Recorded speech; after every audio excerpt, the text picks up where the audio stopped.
This channel does not promote any violent, harmful, or illegal activities. All content provided by this channel is meant for an educational purpose only.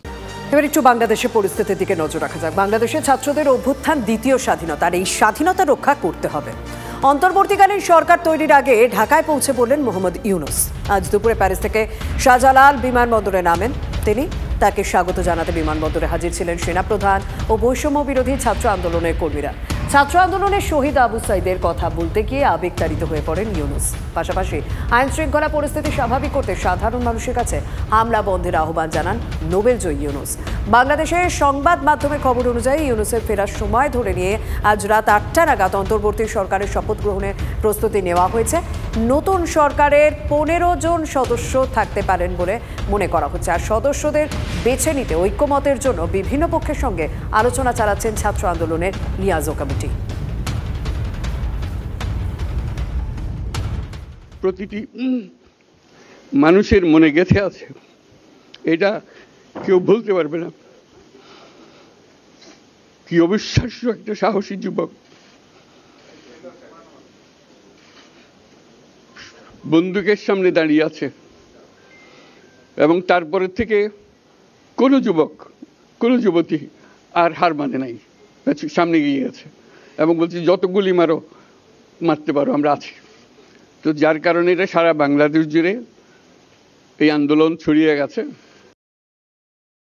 আইন শৃঙ্খলা ব্যাঘাত হচ্ছে, মানুষকে আক্রমণ করছে, ঘরবাড়ি জ্বালিয়ে দিচ্ছে, সম্পদ জ্বালিয়ে নষ্ট করছে, চুরি করছে, দিয়ে যাচ্ছে, অফিস আদালতে আক্রমণ করছে, সংখ্যালঘুদের উপর আক্রমণ করছে, হিন্দু, বৌদ্ধ, খ্রিস্টান, আমেরিয়া সবার উপর আক্রমণ করছে। এগুলো হলো ষড়যন্ত্রের অংশ, এগুলো আমাদের বিষয় না। আমাদের কাজ হলো এটাকে রক্ষা করা, সবাইকে রক্ষা করা, এটাকে প্রতিটি মানুষ আমাদের ভাই, আমাদের বোন, তাদেরকে রক্ষা করা এবং আমাদের একটা শৃঙ্খলা ফিরিয়ে আসা। বিশৃঙ্খলা, সহিংসতা এগুলো হলো অগ্রগতির বড় শত্রু। আমাদের যে যাত্রা শুরু হলো সে যাত্রার শত্রু আইন শৃঙ্খলার এখন আমাদের প্রথম কাজ। এই আইন শৃঙ্খলা ঠিক না হওয়া পর্যন্ত এটা আমরা অগ্রসর করার জন্য পদক্ষেপ নিতে পারবো না। গতকাল জলপাইগুড়ির সাতক্ষীরা সীমান্তের ছবি আপনাদেরকে দেখিয়েছিলাম যে নদীর ওপারে শয়ে শয়ে বাংলাদেশি মানুষ দাঁড়িয়ে আছেন এই পারে ঢোকার জন্য। কিন্তু এবার আজ একটা মালদার ছবি দেখাবো। নদীর ওপারে আমবাগানে লুকিয়ে আছে অন্তত 8 জন জামাত জঙ্গি। ভারতে ঢুকে পড়বেন তারা সুযোগ পেলে। বিস্ফোরক দাবি করছেন মালদার অবিপুরের যাদবনগর গ্রামের মানুষ। আমাদের সঙ্গে রয়েছেন সহকর্মী শুভতোষ। সেক্ষেত্রে সেই গ্রামের মানুষ তারা কি দাবি করছেন এবং তাদের দাবি যদি সত্যিই হয় তাহলে বিএসএফ এর পক্ষ থেকে ব্যবস্থা নেওয়া কি শুরু হয়ে গিয়েছে?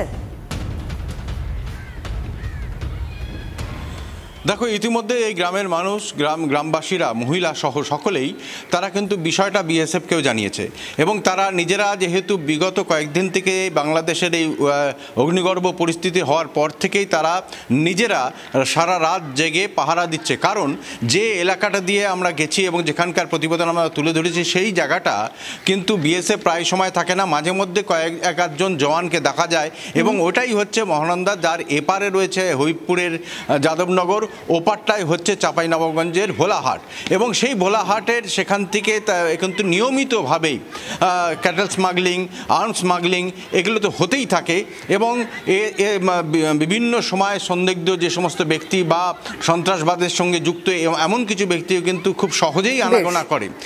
এর অভিজ্ঞতা সেই সমস্ত নদী লাগোয়া যে সমস্ত বাসিন্দা রয়েছে তারা বারে বারে দেখেছে এবং বিএসএফকেও জানিয়েছে, এখনও তারা জানিয়েছে। তবে সম্ভবত এই বিষয় নিয়েই আজকে রাতে বিএসএফ এর সঙ্গে গ্রামবাসীদের একটা বৈঠক হওয়ার কথা আছে এবং সেই বৈঠকে কি সিদ্ধান্ত নেওয়া হয় সেদিকেই অবশ্যই নজর থাকছে। ধন্যবাদ শুভতোষ। তারপরে উপর থেকে হেল্প না হলে তো এমনি আসে, ওরা হেল্প করছে বলে তো এদিকে আসছে, জঙ্গিরা ঢুকতে পারে। মানে অলরেডি ওখানে বসে আছে? হ্যাঁ, বসে আছে। কোথায়? ওই আমবাগানের ভিতরে ঢুকে আছে। কতজন হবে? হতে পারে 8-10 জন হতে পারে, এরকম একটা আছে। হ্যাঁ, এরকম একটা আছে। আপনারা পাচ্ছেন, খবর পেয়েছেন? হ্যাঁ, খবর পেয়েছি। কখন কোন জঙ্গলি ঢুকে যাবে তখন, হ্যাঁ ওই পার থেকে কখন কোন জঙ্গলি ঢুকে যায় তখন তো আমাদের ভয় না, জীবনের ভয়, সব কিছুরই ভয়। প্রচণ্ড গরু পাচার হয়, বুঝলেন তো। কারণ গরুর সঙ্গে আর কি পাচার হয় তা তো জানি না। আমরা হ্যাঁ, হতে পারে। যদি সেরকম ওই ধারে ঘটনা ঘটে বাংলাদেশে তাহলে পারে জঙ্গিরা ঢুকে যাবে। হ্যাঁ, ঢুকে যেতে পারে। দিনের বেলা ভয় আমরা করি না, রাতের অন্ধকার একটা ভয়। রাত জাগতে হচ্ছে আপনাদের? হ্যাঁ, রাত জাগতে হয়। আর এদিকে সীমান্তে অনুপ্রবেশ আটকাতে গিয়ে আক্রান্ত এক মহিলা জওয়ান, এমনই খবর পাওয়া যাচ্ছে মালদার কেদিয়াপাড়া আউটপোস্ট সূত্রে। প্রায় 10 থেকে 15 জন দুষ্কৃতী আগ্নেয়াস্ত্র সহ হামলা চালায় বলে অভিযোগ। নিরাপত্তার স্বার্থে গুলি চালানো হয় এবং সেই মহিলা জওয়ান ওই গুলি চালান। পাল্টা গুলি চালায় অনুপ্রবেশকারীরা। গুলির শব্দে ছুটে আসেন অন্য জওয়ানরা। তখনই পাল্টা বাংলাদেশের দিকে পালায় অনুপ্রবেশকারীরা। বাংলাদেশে অস্থির পরিস্থিতির মধ্যে অনুপ্রবেশের চেষ্টা ও বিএসএফ এর উপর আক্রমণের ঘটনায় উদ্বিগ্ন সীমান্তরক্ষী বাহিনী। এদিকে ভারত বাংলাদেশ দীর্ঘ সীমান্তে কড়া নজরদারি চলছে। সোমবার থেকে আমরা সেই ছবি আপনাদের সামনে তুলে ধরেছি, কিন্তু তার মাঝেও অনুপ্রবেশের চেষ্টা কিন্তু চলছে। মুর্শিদাবাদের জলঙ্গি সাগরপাড়া সীমান্ত এলাকায় চলছে কড়া নজরদারি, কিন্তু তার মধ্যেও নদী পেরিয়ে ভারতে ঢোকার চেষ্টা হচ্ছে। বিএসএফ এর নজরদারিতে নাকি ধরা পড়েছে সেই ছবি, তাই নদীপথে এখন স্পিড বোটে নজরদারি চালানো হচ্ছে।